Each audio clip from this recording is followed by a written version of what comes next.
Mon métier, c'est chaudronnier et il consiste à travailler le métal.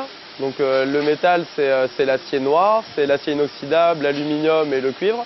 Il consiste donc à mettre en forme le métal, c'est-à-dire par différentes opérations.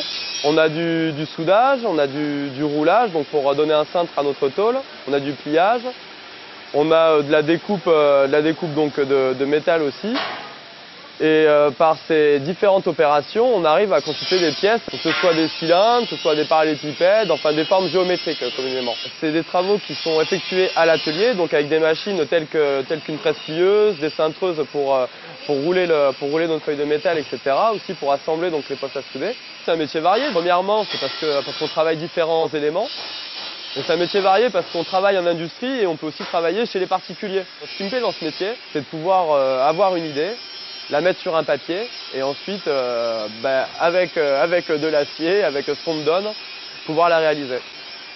Si on s'investit, on a énormément de possibilités et c'est une vraie satisfaction. Être acteur du développement durable pour un chaudronnier, une chaudronnière, c'est, pour la dimension environnementale, trier chaque chute de matière en fonction de sa nature, acier, inox, aluminium, cuivre, c'est réduire les nuisances sonores et celles dues aux poussières en donnant la priorité à la préfabrication en atelier. Pour la dimension économique, c'est optimiser la consommation de matière d'œuvre en utilisant en priorité les chutes et en prévoyant une imbrication maximum de ces débits. C'est économiser l'énergie en limitant le temps de fonctionnement des machines.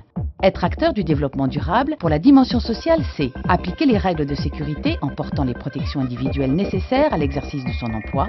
C'est lutter contre les discriminations en favorisant l'égalité homme-femme.